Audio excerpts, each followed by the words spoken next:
Hi,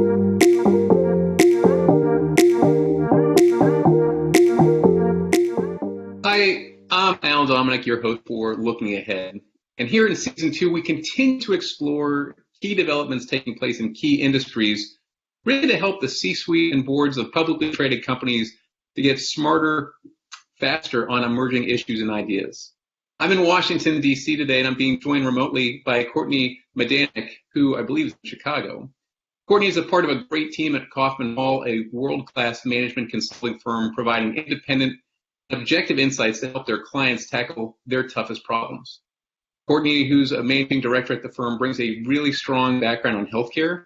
Of note, she has great expertise when it comes to partnerships and growing one's business. So, Courtney, thanks for joining me today. Thanks for having me. Oh, it's our pleasure because I'm really excited to explore a variety of healthcare topics with you. As we know, this is an industry that accounts for nearly 18% of this country's GDP, and it influences so many facets of our society and our economy. So I have 5 areas to explore with you all to potentially help our viewers to look ahead to potentially what's in store. So ready to roll? Yeah, sounds great. Great. Well, first off, I think we have to level set our conversations based on the pandemic in the past year and a half. In my perspective, businesses have had to do a pretty quick pivot from what they've been doing and planning. But from your perspective, talk with me about the new pressures that are being exerted on existing business models. And you can take this really in terms of potential benefit or even potential harm. Sure. So, in terms of financial results, we certainly saw a good bit of harm in the last year plus since the pandemic launched in early 2020. That pressure began at the beginning of the pandemic as electives were shut down completely at many systems, and we expect it to continue into 2021. Kaufman Hall's actually built a couple of models to project what we expect financial results will be in 2021. And we've looked at a couple of different scenarios, both more of an optimistic and more of a pessimistic outlook. And even in the optimistic outlook, we see continued erosion in financial results for the large systems across the country and the small ones as well. So we've looked at a variety of different drivers, and even in the optimistic scenario, we see about $53 billion of revenue loss year over year, with about half of that driven by the outpatient realm. So, the loss in revenue is going to translate to loss in margin, of course, and that's going to continue to put pressure on hospitals and health systems across the country. At the beginning of 2021, almost a year into COVID, about half of health systems had negative margins, and that compares to only about a quarter before the pandemic. So we've seen continued erosion of results, and we really don't expect that much improvement even by the end of 2021. And so what that means is that these hospitals and health systems are not going to have the excess cash flow to redeploy into their systems and to continue to reinvest in some of the technologies that we know are going to be needed. And I'm sure we'll talk more about in our talk today. The other thing that's top of mind, of course, is the fatigue of the workforce, both clinical and non-clinical, at hospitals and health systems who have been on the front lines of this pandemic from the very beginning. And so the long-term impacts of that shortage of human capital are real. But to your point, I heard you say we think a lot about the harm that's been done by the pandemic, and there's been a lot. But when we think about some of the potential benefits, the things that I think about are how many health systems have shown great resiliency and shown the ability to pivot. And what this pandemic really shined a light on was, for so many years, hospitals and health systems had thought about disaster recovery and, what if this happened or what if that happened, and they just lived it, right? They just lived this catastrophe that they had thought about for such a long period of time. And it does shine a light on how valuable it is to be nimble and how valuable it is to have that solid foundation of resiliency and be able to pivot when something, truly remarkable happens like we've seen. Yeah, and there's so many heroic examples across the country where we can be proud of the men and women that really step forward in really challenging times. Absolutely. as you're talking, I kind of chuckle to myself. I try to be an optimist, but the last year and a half has really, I think, put everyone under pressure to say, is that really the best foot to put forward? But here in DC, I've been really optimistic about some of the mask requirements easing up. I look Mhm. across the country at vaccination rates, what's taking place, at least in the U.S. I mean, on a global scale, there's issues that continue to demand our attention. But help me understand, with the pandemic easing in this country, how the operating environments at hospitals and providers may have shifted. And do you think that's here to stay, or is that something that's more of a temporary setup? Yeah, so I think that there are a lot of trends that are going to be here to stay. I think that, we were forced into some of these remote models, both the clinical side and non-clinical side, and even, M&A advisors like myself that had to Zoom with clients for 15 months, and we could have never envisioned, or, plus, we could have never envisioned how long that would go on. And so certainly the most obvious is telehealth, and we really think that some of those remote models will be here to stay. That was something that organizations utilized out of need, but then it persisted for such a long time that patients started to get used to that. The other permanent impact that we see is the shifting of what we call the front door of the hospital or health system. And for many years, that was considered the ER. And not too many years ago, the ER was actually responsible for about 70% of inpatient admissions. So it's hard to argue against that being the front door. It really was. But that's shifting, and we've been predicting for a long period of time that consumerism would be a continued driver in healthcare, and we've seen that trend easing over time, but we really saw this pandemic as a huge accelerant to that. And so we see that front door shifting. ER volumes have contracted considerably during the pandemic, and that really hasn't eased that much. Early on, ED volumes were down, almost 45% at the height of the pandemic, and they're still down about 20% from pre-pandemic levels. So that really is shifting rapidly, and so we think that it is going more toward consumerism. We think it is going more toward, being able to access in a way that patients demand, and a lot of that actually is connected to physicians and the sort of one-on-one interactions that patients have each and every day, and that could be virtual or it could be in person, but we see a large shift there as well.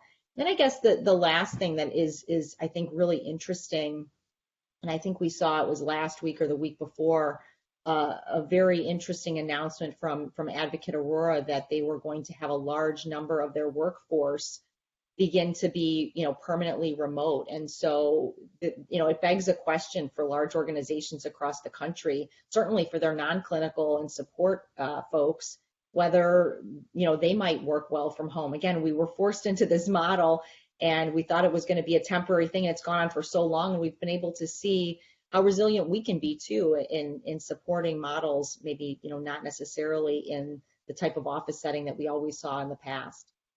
Yeah, and I think again that sense of resiliency that most all of us had to live, did not just talk about. I think that's something we'll take forward in a really positive way. As you're talking about this period of change that we're in, I have to ask you about the role of private equity and really, where some of the money is being put, kind of on the betting table, because in this period of change, in this period of uncertainty, there are real opportunities for people to do something new and compelling, and I think that's where the private equity stuff it starts to become somewhat compelling. So are you looking at funding going to therapeutics, to digital health, is it to the providers?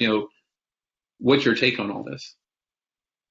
Yeah, so there's been a ton of capital poured in and continues to pour into some of these spaces in healthcare. There's a lot of dry powder, so we expect this to continue.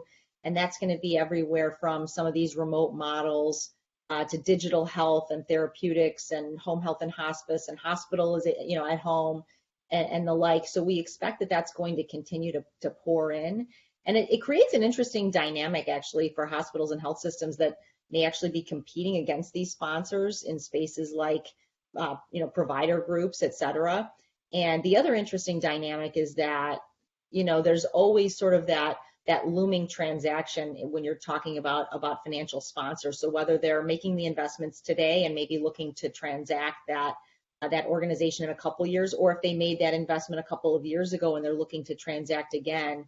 We're seeing some of the larger organizations, regional and national, think about investing in those platforms. And so as private equity is turning over some of those organizations, could that be a platform for a large organization that wants to have the capabilities to bring, whether it's home health and hospice or other technologies to bear throughout their system and beyond?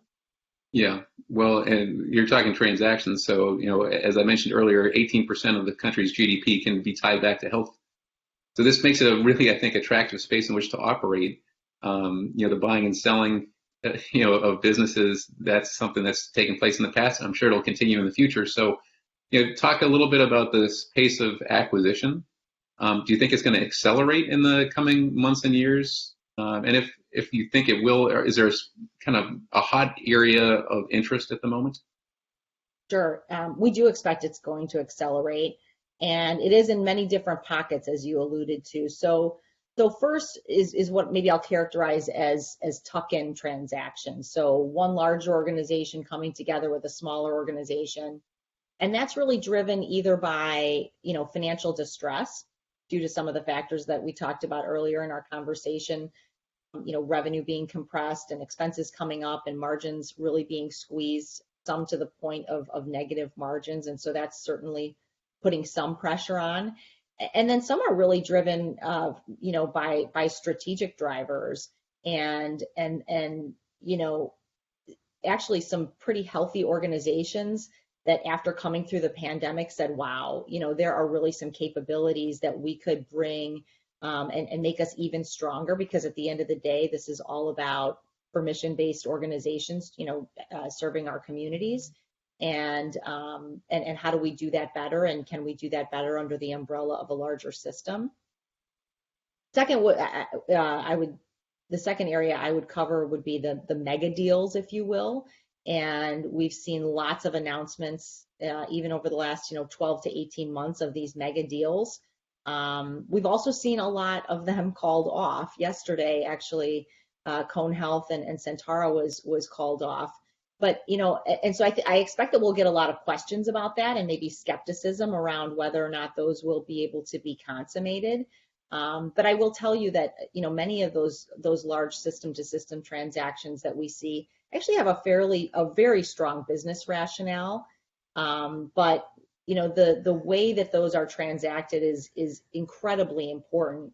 Having the foundation of the business case is incredibly important, and sequencing of the discussions is incredibly important too. Bringing along the executive leadership, the board leadership, the community, and the public in exactly the right sequence and at exactly the right time. Again, all with the foundation of that business case is incredibly important and essential for success. Then finally, go ahead. Sorry. Well, I was just thinking, like at the board level, you probably aren't going to find a more strategic, risky, or expensive discussion that's going to demand tons of time and effort, and you're really going to have to dig in to understand, the nuances of an opportunity as well as the commensurate risks that you'd be taking on. Absolutely, and one of the biggest impediments we see in some of these processes is having, and it's a very tricky cadence that you have to strike, right? The executive leadership team often, or teams, I should say, are often at the front end of these discussions. And so you have to bring the board along at exactly the right time, right? But you can't sort of get so far ahead of your board that you're bringing more of a fully baked deal and the board is saying, what is it that you're bringing me here? We're kind of caught off left field. And like you said, there's so many questions that come along with that. So bringing the board along in exactly the right cadence is incredibly important in these transactions. Yeah. So maybe that's, I'm sorry, go ahead. You've got another point, I think. No, I was just going to say the final trend that we're seeing a lot of are in some of the ancillary spaces. And so, many organizations coming, well, I shouldn't say out of the pandemic, but who have lived through this pandemic have said, what is really core to us, and where are some of the ancillary areas that maybe if we partnered, we would be even stronger. So we're seeing an uptick in exploration of transactions in areas like behavioral health, outreach lab, home health and hospice, rehab, and other spaces where whether it's through JV or some other kind of structure, utilizing partnership in some areas that health systems may say that they're not quite as strong. Gotcha. Well, I was going to ask you a bonus question Oh, based sure. on what we were just saying.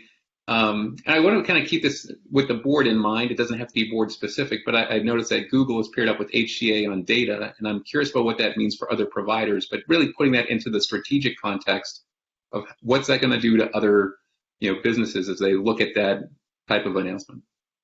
Sure. So big data obviously has been an area of a lot of interest for a long period of time. But I think you're right. I think it does really relate back to some of those partnership discussions we were just talking about. And when we talk about the value of scale, it really today goes beyond the nuts and bolts, getting back office savings or things like that. And it really does get to, do we have the size and scale to attract partners like Google, like Amazon, the new entrants to this space? And so you can kind of look at it in two different ways. On one hand, you say, these organizations are going to be entering the healthcare space. To your point, it is a huge part of, portion of GDP. And so we think that it does attract a lot of attention from those organizations. But you really have to have sort of the size and scale to attract some of those potential partners. HCA has almost $50 billion in revenue. So they've got that size and scale, and that really is much larger than, even some fairly large systems across the country. So getting some of that scale does start to open up some of those opportunities. Yeah, and scale certainly matters, not just in this industry, but a number of industries. So, Courtney, we appreciate this is a quick skim of really important issues that are taking place in a really influential industry. Again, I'm Al Dominic. Thanks for looking ahead with us, and we'll see you again very soon.